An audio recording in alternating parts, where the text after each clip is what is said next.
जय हिंद। कैसे आप सभी लोग? उम्मीद करते बढ़िया होंगे और आपकी तैयारी अच्छी खासी चल रही होगी। साथियों,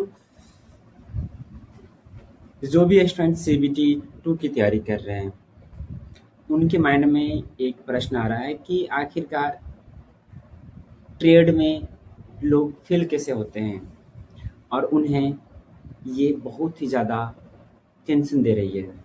ट्रेड एक ऐसा सब्जेक्ट है जो आपको सिलेक्शन के दौर से बाहर कर सकता है। भले ही आपका नॉन टेक कितना भी बढ़िया क्यों ना हो, अगर आप ट्रेड में फेल होते हैं तो आप दौर से बाहर हो जाएंगे। कुछ स्टूडेंट्स ऐसे भी होते हैं जो नॉन टेक अर्थात पार्ट ए में 80-90 मार्क्स कर ले आते हैं, लेकिन ट्रेड में फेल हो जाते हैं। ये 2024 की वैकेंसी में भी देखने को मिला था, और ये बात 2025 का जो एलपी है और इसका एग्जाम होगा 26 में होगा, इसमें भी देखने को मिलेगा। क्योंकि बहुत से स्टूडेंट्स ऐसे होते हैं जो ट्रेड को हल्के में ले लेते हैं।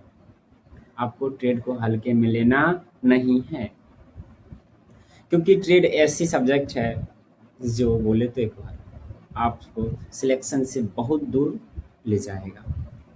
तो ट्रेड में क्या करें, कैसे पढ़े, तो आइए जानते हैं।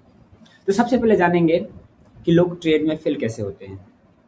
ये तो जान चुके हैं पहले, इस वीडियो आपने देखा होगा, तो ट्रेड को पढ़े कैसे ये हमने आपको बता चुके हैं।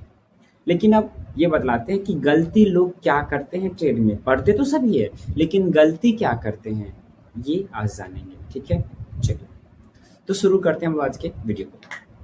तो साथियों, उम्मीद करते हैं आप सभी लोग ट्रेड पढ़ना शुरू कर दिए होंगे, जिनका मार्क्स सीबीटी 1 में अच्छा है और उन्हें लग रहा है कि हमारा सिलेक्शन हो जाएगा, सीबीटी 1 में क्वालिफाई है, तो सीबीटी 2 की तैयारी कर रहे हैं और ट्रेड पढ़ रहे हैं। गलती क्या करते हैं?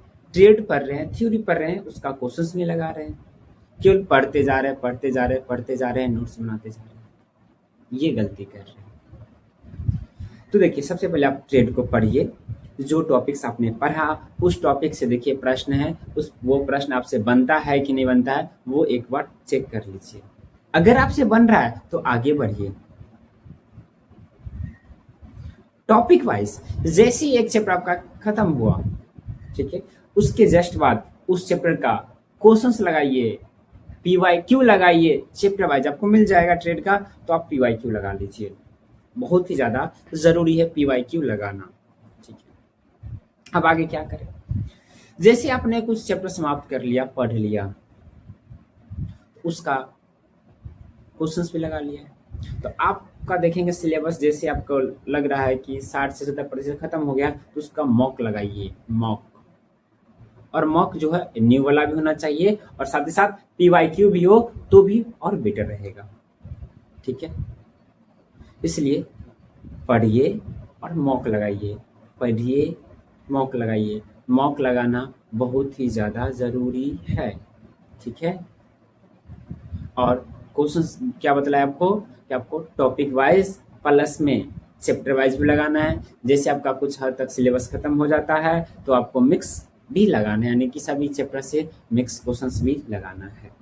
आप अपने अनुसार देख लीजिए। सप्ताह में अभी आप कुछ ज़्यादा तो नहीं पढ़े हैं ट्रेड में, अभी तो अंदाजी करेंगे, तो आप सप्ताह में 2 या 3 मॉक टेस्ट लगाइए और उसे आप एनालिसिस कीजिए, एक्सप्लेन देखिए।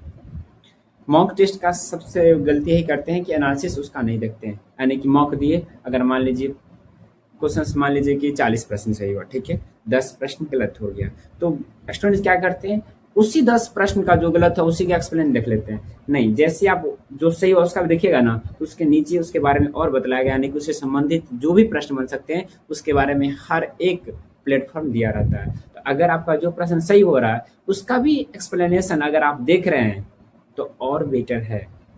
मॉक लगाने का ही तरीका है कि जो प्रश्न गलत हो उसका तो देखना ही है, अगर जो प्रश्न सही हुआ है उसका भी एक्सप्लेनेशन देखिए। अगर उससे संबंधित कुछ टॉपिक है तो आपको पता हो जाएगा और क्लियर हो जाएगा। अगर ऐसा भी होता है कि वो क्वेश्चंस डायरेक्ट एग्जाम में ना आके उससे संबंधित प्रश्न आएगा, तो आपने पढ़ा है तो आप उसे बना दीजिएगा। इसलिए मॉक के साथ साथ एनालिसिस भी बहुत ही ज़्यादा ज़रूरी है। जो प्रश्न सही किया वो भी, जो प्रश्न आपने गलत किया वो भी, और उसके बाद जो प्रश्न आपसे नहीं बना उसका आंसर देखिए और उसका एनालिसिस देखिए, क्योंकि अगर एनालिसिस आपने देख लिया तो आपको पता है कि जितने प्रश्न उससे संबंधित है तो वो भी आपसे बन जाएगा। केवल क्वेश्चंस को रट्टा नहीं मारना है, समझ समझ के उससे संबंधित अगर कुछ भी प्रश्न बन रहा है तो वो भी प्रश्न आपसे बन जाए, ऐसे आपको पढ़ना है, एकदम समझ समझ के पढ़ना है, क्योंकि अभी आपके पास टाइम है। अभी तो रिजल्ट भी नहीं आया है, उसका रिजल्ट आने के बाद 15-20 दिन तो आपको टाइम मिलेगा, इसलिए आप एकदम पूरे डिटेल के साथ पढ़िए। क्लियर है?